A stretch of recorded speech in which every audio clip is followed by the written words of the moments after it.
Welcome back to another episode of Kingdom Come. As always, I'm your host, Jay. Today, fellow Chiefs fan, my fellow man down co-host, Big Eric in the building, man. How you doing, bro? What up, man? What up, bro? Yeah, I had to bring in some help for today, man. Hey, it's officially game time. We will be breaking down game one versus the Ravens, man. How your week going so far? Everything good for you? You ready for game night? I'm ready, man. We got everything loaded up and we ready to get it cracking, man. Excited, man. Another season, follow them all season long, man. And we just waiting for, at the end of the day, we waiting on January. February. At the end of the day, we're waiting on February. Yeah, um, by January, I know we going though.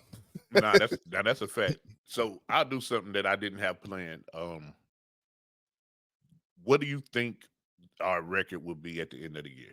Just It's an extra game now, right? yeah. So we got 17 games. Honestly, man, I mean, this is me like being a fan. I say 14-3. But Mm, reality, it could be 12-5. You know what I mean? It don't even matter, to be honest with you. it's crazy because I said 12-5. In my opinion, is the floor, and 15-2 is That's the ceiling. crazy That's the ceiling. Like I don't think it's gonna get to 15-2, but I believe that 15-2 is the ceiling. Eh, If we doing that good though, I don't even see Andy Reid. If we doing that good by late December, like if we like first round, already ahead of the division, first round AFC uh competition, I don't even see Andy Reid even caring about the last probably couple of games. Now you not well, being that one team, being that one seed, you get that bye. I can see him. I can see him not really. I can see him almost giving him 2 weeks off, but you don't want to give him too much time off. You know what I'm saying? Right, So right, right, just right, take the right. bye, go finish the last game strong, take the bye, go on in there and do what you're supposed to do. But the thing about that first seed too, man, is you miss that first week and you get that rest week, and so then you really kind of coming in ready to Fresh, get deep in the playoff. Yeah, you yeah. already in the divisional round, and then the next round you Championship, it's looking at the divisional championship championship, game, right? Super Bowl. Yeah, yeah, that's Yeah, it. yeah, championship of Super Bowl. So you ain't even, you don't even really care about it at that point. But it's a lot of competition in the AFC right now, so it might be a fight to the end. So that's why I said the 12-5. Well, I'll tell anybody who's willing to listen. If the Chiefs can come out to a 2-0 start, if they win the first two games, it's gonna be problematic for the league. Now we'll get into game one, and we'll so what I want to do. We'll talk about game one, and then we'll talk about some X factors and things like that. Then we'll go into the injury report, which is some really interesting news coming from that. And you know, the next time people will see me will be probably the game's on Thursday. I'm shooting to record Friday or Saturday to recap the game. Um, Okay. but typically when the games are on Sunday or Monday, I'll recap on Tuesday, Monday or Tuesday, depending on when the game is. I'll recap the day after the game, and so we'll do a preview and a recap for the rest of the season. You know what I'm saying? See if my predictions are correct. See, you know what I mean. What can we do better? And just kind of break down the film without watching the film because the fine folks at NFL hasn't given us the privileges to play it on screen. Ah, don't But hate. that's coming, man. As we continue to grow, man, I believe that's coming, man. So we'll get into week one, man, and preview. Uh Ravens week. Well, they You know, this is a rematch of the AFC Championship AFC for last Championship year. game. As you can see at the bottom of the screen, the Ravens have added Derrick Henry, who historically does pretty well against the Chiefs in regular season games. In four regular season games, he has over 400 yards, 6 tutties on 78 carries. However, one thing that people are not talking about, last year Baltimore had the number one rushing attack in the NFL. This year, they have 3 new offensive linemen. That's got to count for something. That's got to count for something. And our front four defensively with Chris Jones and Pennell and those boys, they're not nothing to sneeze at.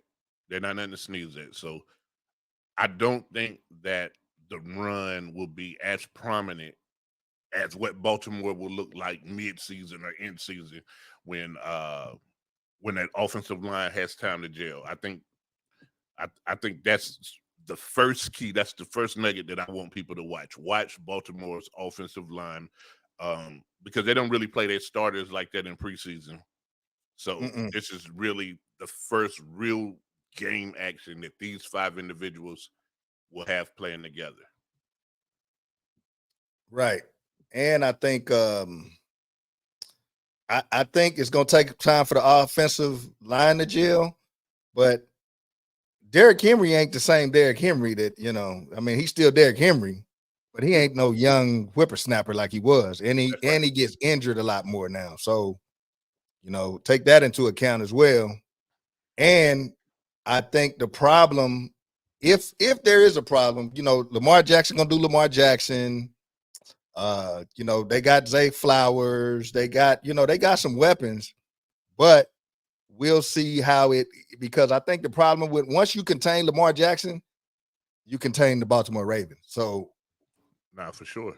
Once you do that, no matter what they do at that point, and what I'm predicting is that if Kansas City, I think the game plan is if Kansas City can get up by about 2 touchdowns, which I've seen this before, and this has been the past times we beat the Ravens, is we get up by about 2 touchdowns, or just not even say 2, let's say 10 points, where they got to come and fight back.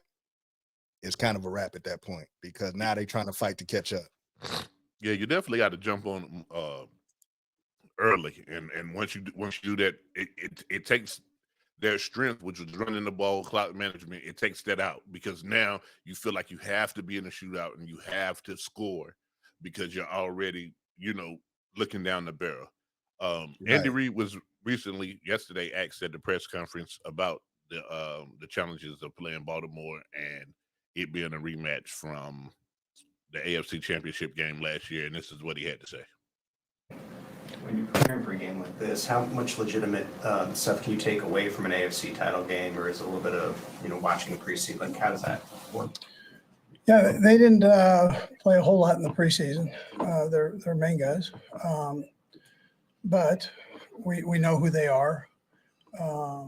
Again, Orr's coming in, and he's familiar with the whole group, but he's going to do what he does from a defensive standpoint. So that there'll be some changes. I mean, there are going to be changes that take place, and it happens early in the season for the first few weeks, and until it gets kind of settled on what they do best. And so you got to be flexible on your end, and we'll just see how it goes. But you can definitely take away the primary scheme, or take away from the game the primary scheme. So like you said, we know what their primary scheme is. You can focus on that. It's a different team. And I forgot to mention when I was talking about the offensive line, their offensive line coach, Baltimore's offensive line coach, tragically passed away about 2 or 3 weeks ago. Man, RIP to that man, Joe D. Yeah, RIP. So not only do you have 5 guys that haven't played together, they're not even getting coached the same way that they were, during training camp and the start of training camp. So that's not an advantage that you want. Right. Yeah, we ain't rooting for that though. But but if we're talking strictly football, that has to play a part in it. You know what I'm saying? Absolutely. And then speaking to Chris Jones, they asked him a couple questions about that game, and this is what Chris Jones had to say from a defensive standpoint. particular, as you face Lamar Jackson, well, and they have Derrick Henry, who you've also faced in the mix. Just what do you anticipate from that combination? Well, that's a scary dynamic duo. You look at it, Lamar was able to be a dual threat quarterback, but also can pass. Look at the last year, first game of the season, threw for like 4 or 5 touchdowns. I think their team was like 5-0, going into week 5. So that shows you a lot about Lamar and his leadership within the Baltimore organization. Then to bring a special guy like Derrick Henry, who's the last 5 to 6 years who's been top 3, top 5 in the rushing charts, and it can be very scary. So we're gonna continue to watch film, continue to prepare, and look forward to playing against those guys. Based on training camp and being around the guys, obviously, since then, what excites you most, Chris, about what this group potentially could do this season? The potential we have. We got a lot of potential in the room. It's all about coming together, building chemistry throughout the year, and building off adversity. Adversity builds character. And if we're able to continue to face adversity and build off of that, I think this team can be really special. I see no lies detected, man. That dual threat that Lamar Jackson is, adding a Derrick Henry to that, man, that's, it's scary. It is scary for defenses. However, I think Kansas City is up to the task. I think that Spags is he's really good at scheming. Yeah. We can say genius though. The only problem, and it's not just the Chiefs, right? Just early in the seasons, offenses have more they have more leverage than defenses across the league. You know what I'm saying? It takes defenses a while to gel. I don't care who the team is. You know what I mean? But offensively, you can get the rolling. You can get the rolling. So I expect Baltimore to put up some points. I expect it to be good for Baltimore. Now, here's my bold prediction about this game. I have two. Number one, I think the Chiefs are going to come out and put the pedal to the metal. Andy Reid said at a press conference earlier that he's really excited and curious to see what we have out there. I think Xavier Worthy will score a touchdown this game. Game 1. I think Rasheed Rice will get in the end zone too. I think so. The first bold prediction is Xavier Worthy will score a touchdown. The second bold prediction is I'm predicting Patrick Mahomes to throw for over 400 yards and 4 tutties. Woo! I wasn't gonna say 400 yards. I'm predicting 4 and 4. I was thinking 300 yards, maybe 250, 300, 350, something like that. I wasn't saying 4. And I want to talk about the running back room, and I'm going to get into that in the injury report. But give me your breakdown of the game, man. What do you see? You know what I'm saying? And you can give it to me from a fan's point of view, or just from a straight up analyst point of view. I'm gonna give it to you from an analyst point of view. I honestly think that, like you said, I think that they are going to run the ball a lot. I think that's one of the main critiques they got from the AFC Championship game, is that they stopped running the ball. They did have a running game going in the AFC Championship game. The problem is that they stopped running the ball, and they tried to go to a aerial shootout with a gunslinger. And the problem is that there's only one gunslinger out there, and his name is Patrick Mahomes. So I think they got caught up.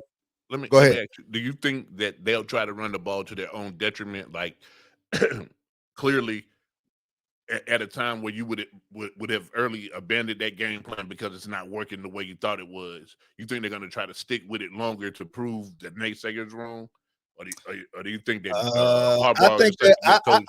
I think that's their key to victory, man? Because I think if they run the ball, and they're successful, obviously they run the ball.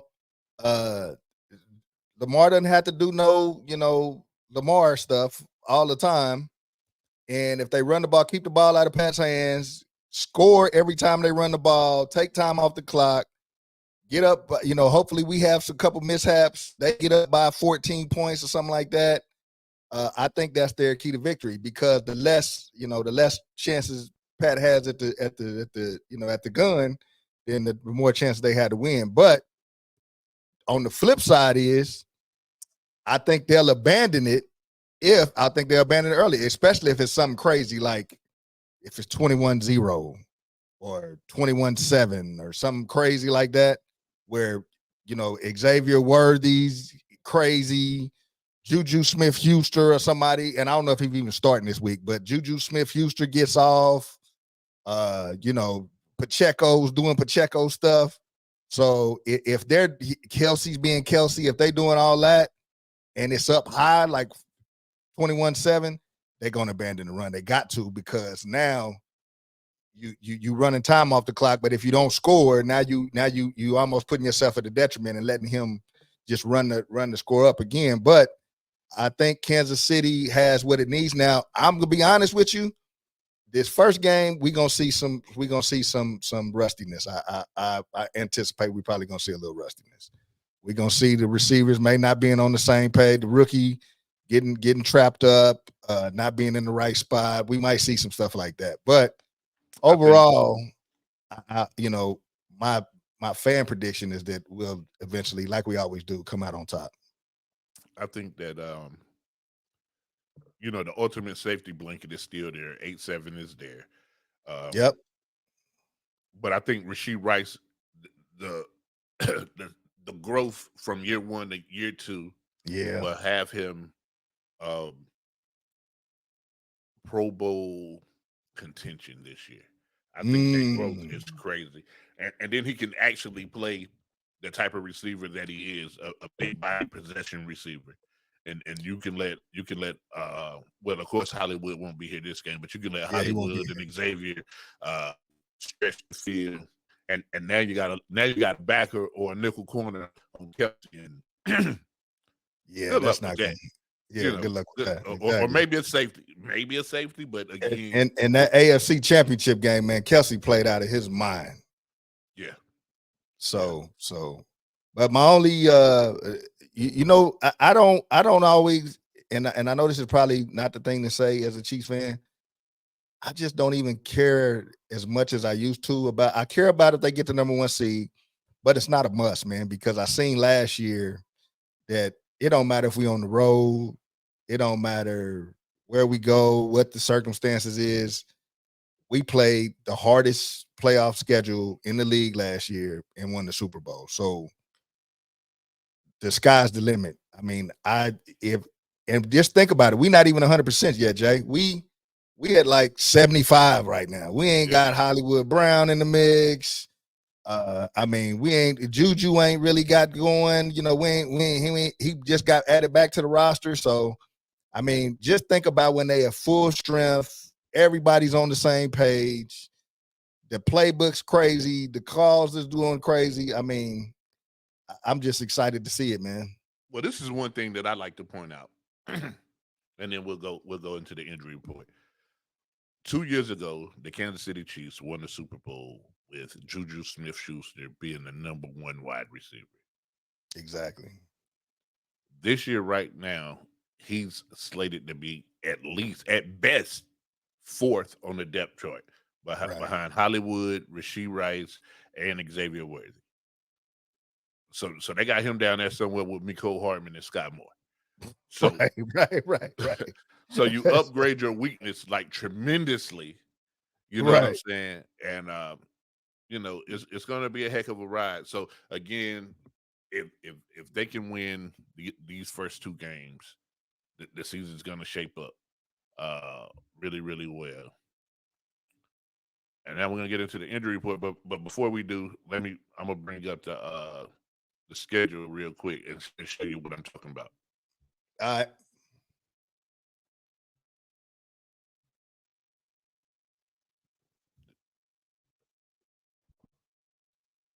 There we go. So Baltimore, Cincinnati, Atlanta, if they win those 2 games, Atlanta's a winnable game. Chargers, Saints, winnable games, then the bye. So if you go into San Francisco 5-0, let's say you lose to San Francisco. Let's just say you lose to San Francisco.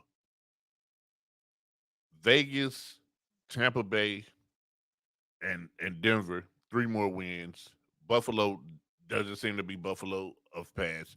That let's give us that win. Carolina is a win.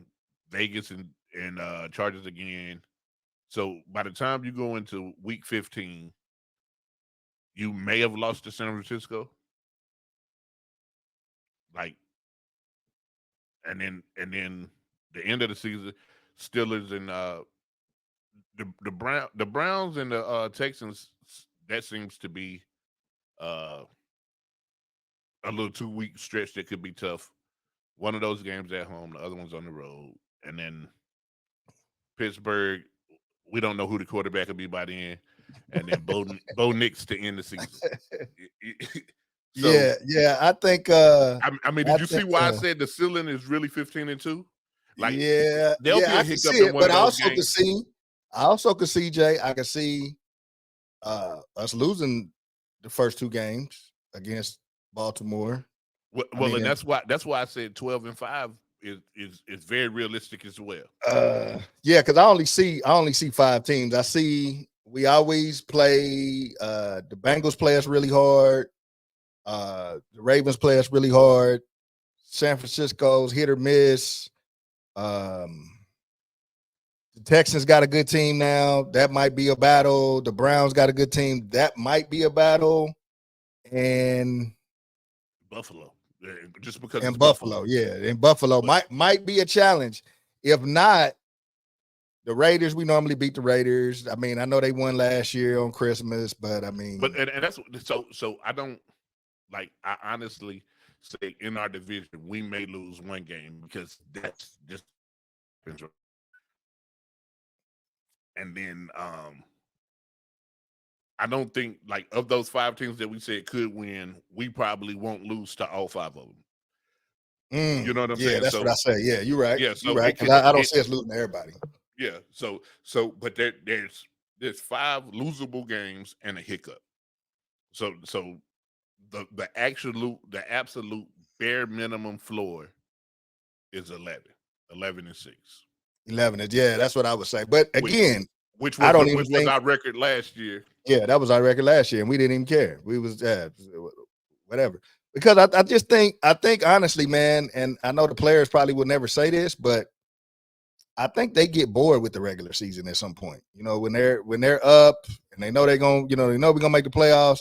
I almost think it might be a psychological thing that they just already focused on the playoffs. Like, yeah, it's cool. It's cool we get a record. It's cool we don't. But, because we worked out all the kinks last year. And again, still came in the playoffs, and it was a totally different team that you've seen in the playoffs. Yeah, because even in those games that you might play, you're still like nursing injuries and trying to get healthy. I think the biggest detriment to our schedule right now is having that bye week so early. I always prefer later bye weeks, but you got to deal with the schedule that you're given. That you got. So we're gonna get into injury reports. There's only 2 names on the injury report to talk about. Number 1, Hollywood Brown. He's not going to play this Thursday, and he's looking to maybe on track for week 2, definitely week 3 at the least. So Hollywood Brown is hurt. Now, the interesting name that's on the list is Clyde Edwards-Helaire. He's been placed on the non-football illness list. He's going to get help and deal with PTSD. Back in his college days, him and another teammate were victims of an attempted robbery where the teammate that he had at LSU protected themselves and unfortunately unalived the would-be assailant. And that's tough for anybody to kind of live through. You know what I'm saying? Absolutely. And he's making all the right steps to kind of get his mental health in order. And as a veteran and someone who also has been diagnosed with PTSD, brother, we praying for you, man. We praying that you get the help that you need, man. Take all the time you need. He won't play for at least 4 weeks. If it takes more time than that, Clyde, man, the whole kingdom is rooting for you, bro. Yeah, definitely, man. Definitely, you know, advocating for you, man. Hope it all works out and hope he gets the help he needs and comes back, you know, a lot better, looking at brighter days. So yeah, shout out to Clyde, man. Now, But I don't really think he's a factor, to be honest with you. okay. So we covered it from that point. Now let's go into the football. Pacheco's Pacheco. Take as much time as you need, brother. Take as much time as you need. You in Hollywood. Y'all take as much time as you need. Don't rush it back. Kansas City signed Samaje Perine. He's not going to get the ball that often either. No. Carlson Steele, undrafted rookie free agent fullback / tight end / halfback. He's a Swiss Army knife, and he will be spelling Isaiah Pacheco. He's going to get the lion's share of touches that Pacheco don't get, and the kingdom is happy about it. I mean, this guy in the preseason, I think he had, let's say, 87 yards rushing total. They said 81 of them came after the initial first contact. First hit, right. Initial first contact, right. You cannot arm tackle this man. This man has a pet alligator that he named Cracky J. And he went to UCLA, but before that, like he was hooping in Ball State, like he was a monster. I really think that Brett Veach and those boys, man, found a diamond in the rough. Yeah, and he's gonna fit what Andy Reid likes to do so much. Oh. And it brings me back to those early Philadelphia Eagle multi-back sets that he would run when he had Donovan McNabb as his quarterback. So, I mean, Yeah. get ready. Get Yeah, ready. man, because that's a lot to take down, dog. I mean, So he ain't no between him and Pacheco, yeah. like if you you're gonna get tired of the way that both of those guys run hard. So especially with it being early, Baltimore's gonna they're gonna start cheating up. Yeah. If you start cheating up, please don't start cheating up. Because you're gonna make me look like a genius because Xavier Worthy he's gonna outrun everybody. Yeah, we're gonna call him old train smoke. Goddamn train smoke. Let that goddamn train smoke get to go. I got him. I don't got him. No, you don't. I don't got him. Man, so it's gonna be fun, man. I'm just happy that football's back. I'm happy that Kansas City starts the season off. I'm ready to get this season on the road. I'm ready to win these fantasy leagues. I'm ready to come here each and every week to give you guys what I like to think is expert analysis. Exactly. and then tell you what I was wrong at and tell you what I was right at. I think in the early weeks, all the prognosticators are just guessing, man. We talking about what we like to see happen. But after about week 3, you'll know who is who and what is what, and I can really study film and see trends. You know, the preseason you're not gonna show nobody any plays that you're actually gonna try to run. You're not gonna, you don't want to put anything on film before you have to. I think and me as a fan, bro, being just after the game, a lot of times, especially if it's a game we lost, I don't even want to hear what the reporters got to say. I'm probably not going to listen to First Take that day. But thinking about it. But now when I think back, and this brought me back to what I was thinking like last year and even the year before that. On our worst days, bro, it's the AFC Championship game. Yeah. our worst season is losing an AFC championship game. And the only disappointing part about that was that we was up by like 3 touchdowns. And you and know, the crazy part is like I'm not naive. Like I'm not one of those fans that think that streak can go on forever. Right. However, I don't think it ends this year. no, Like, no. but it like, and again, all of this is everybody remains healthy. Yeah. Because you can say what you want to say about me, but if 15 goes down, I ain't putting my money on Carson Wentz at all, ever, for any Yeah. reason. Yeah. I mean, you and 31 other teams. ain't putting their money on- Nah, you like, and 31 other teams ain't putting their hand on Carson Wentz. But the offensive line is built to protect Patrick, man. You don't really, for if you sure. really think about it, we ain't really seen Patrick get rocked. Like, we ain't seen him get really hit, hurt. He got an ankle twisted a couple times, but we haven't seen him get hurt. You know what I mean? He broke his own helmet. Was it last year? He broke his own helmet because he Yeah, went against and Miami, put his head yeah. down. And he does take risks by running out of the pocket and stuff like that. But he takes calculated risk. He don't just go out there and just go, Batman crazy and put himself at risk either. So And I'm glad you said that, because the first thing that I'll break down in the post game is the offensive line with the rookie from TCU starting at tackle. I think that's big, and people are singing his praises. They're talking about, Brett Veach found another one. Hey, I don't see how this man is not getting GM of the year. I don't see how Brett Veach yeah, that's a is good not question, getting bro. GM of the year. But Yeah, and what did he start out as, bro? What was he, like a scout or something? he worked his way up the ladder from scout.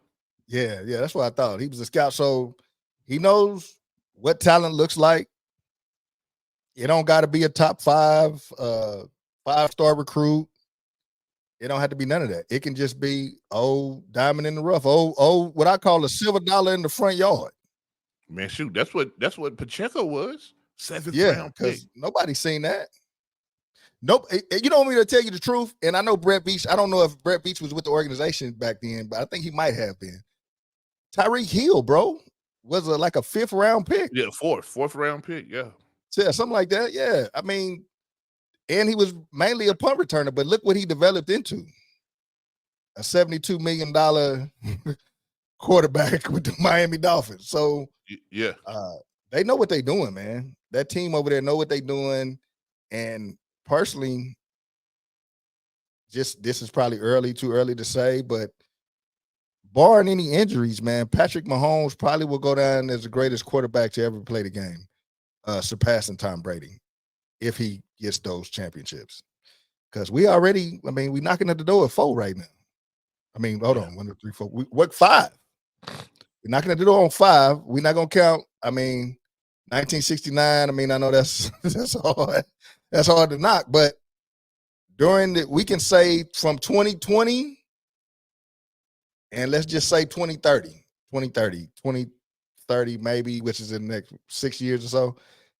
You think if we win this year, we win a couple more just in that time frame, he'll be done surpass Tom Brady, bro. So yeah, so right now he has 3.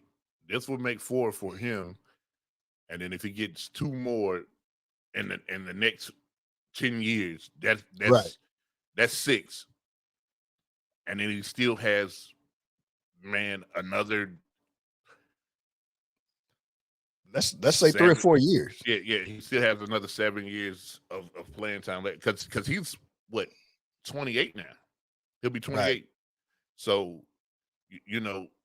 he's probably, and quarterbacks now are playing to 42, 43. Right.